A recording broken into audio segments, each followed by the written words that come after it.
எல்லோருக்கும் நமஸ்காரம். மாதா பிதா குரு தெய்வங்கள் திருவடிகளே போற்றி, ஸ்ரீ காஞ்சி மகாபெரிவா திருவடிகளே போற்றி.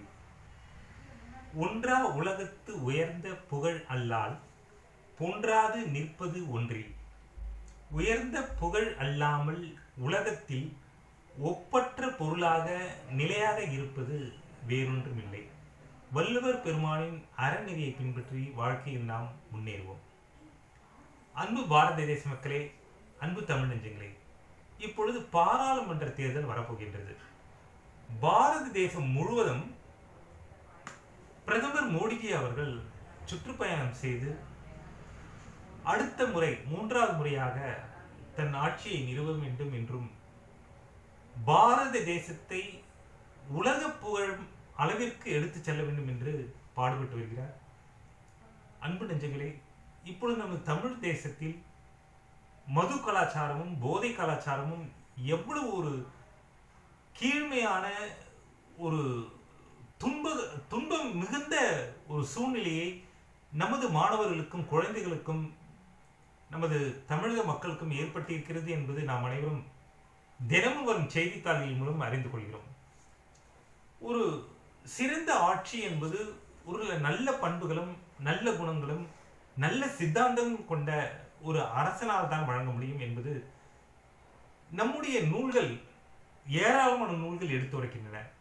கடந்த 10 வருடங்களாக மோடிஜி அவர்கள் நமது இந்திய தேசத்தின் பெருமையும் நமது பாரத தேச மக்களுக்கு ஒரு ஊக்கத்தையும் தன்னம்பிக்கையும் உழைத்து வாழ வேண்டும் என்ற உயர்ந்த சிந்தனையும் கொடுத்து பாரத தேசத்தின் புகழினை தேசம் முழுவதும் பரவ செய்திருக்கின்றார்கள். ஆக வரும் தேர்தலில் இதையெல்லாம் நம் மனதில் வைத்துக்கொண்டு ஒரு பொண்ணுக்கும் பொருளுக்கும் ஆசைப்பட்டு நம் மனதினை மாற்றிக்கொள்ளாமல் பிரதமர் நரேந்திர மோடிஜி அவர்கள் மீண்டும் பிரதமராக தேர்ந்தெடுத்து நமது குழந்தைகளின் எதிர்காலத்தையும் நாட்டின் எதிர்காலத்தையும் கவனத்தில் கொண்டு நாம் நமது வாக்கினை செலுத்த வேண்டும். 400 எம்பி சீட்டு அதுக்கு மேல வந்தாதான் இன்னும் நம்ம பாரதத்தை அடுத்த கட்டத்துக்கு எடுத்துன்னு போக முடியும்னு பல செய்திகள் நமக்கு வந்து கொண்டிருக்கின்றன. 407 சீட் வேணும்னு பிரதமர் நரேந்திர மோடிஜி அவர்களும் பல அரசியல் பாஜக சேர்ந்த அரசியல் தலைவரும் கூறி வருகின்றார்கள். அது என்ன 407 சீட்டுனா, அந்த அளவு எம்பிக்கள் இருந்தாதான் நமது பாரத தேசத்தை அடுத்த கட்ட வளர்ச்சிக்கு அழைத்து செல்ல முடியும். அது சில முக்கியமான செய்திகள் நமக்கு வந்திருக்கின்றன. அதை நாம் இப்பொழுது காண்போம். 407 seats are required in Lok Sabha so that Uniform Education Act will be made by banning Madrasa, the factory of terrorism.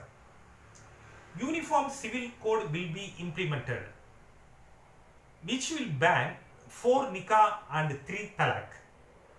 Child law will be made for everyone, that is population control law. Minority commission will be abolished. Places of worship act will be abolished. Thousands of Hindu temples will be returned, which were converted into mosques and given away. Places of worship act will be abolished. Waqf board will be abolished. This is more dangerous than Article 370 of Kashmir. இப்போ காஷ்மீரை நல்லபடியாக நம்ம மோடிஜி அவர்கள் காப்பாற்றி காஷ்மீர் மக்களுக்கெல்லாம் ஒரு சுதந்திரத்தை அளித்திருக்கின்றார்கள் அல்லவா. 10 crore Bangladeshi intruders will be driven away by implementing CAA NRC law. 600 minority ministries run by the center and 29 state governments, which have been running continuously for 77 years, that will be abolished. Then 100% property of stone pelters and rioters will be confiscated and there will be provision of 10 years of punishment. அந்த மாதிரி குற்றங்கள் பண்றவங்களுக்கெல்லாம் கடுமையான தண்டனை விதிக்கப்படும். India will be the 3rd largest economic power in the world. Investment in IT, manufacturing sectors, AI, agriculture and infrastructure will be increased by 100%. இந்த மாதிரியான இன்னும் பல வளர்ச்சி திட்டங்களை அப்பதான் மோடிஜி அரசால் கொண்டு வர முடியும். ஆக நாம் அனைவரும் மோடிஜி அவர்களை மீண்டும் பிரதமராக்க அவருக்கே வாக்களித்து ஒரு நல்ல பாரத தேசத்தையும் பாரத மக்களையும் உருவாவதற்கு நாம் துணை நிற்போம். ஜெய் ஹிந்த், வந்தே மாதரம், பாரத் மாதா கி ஜெய்.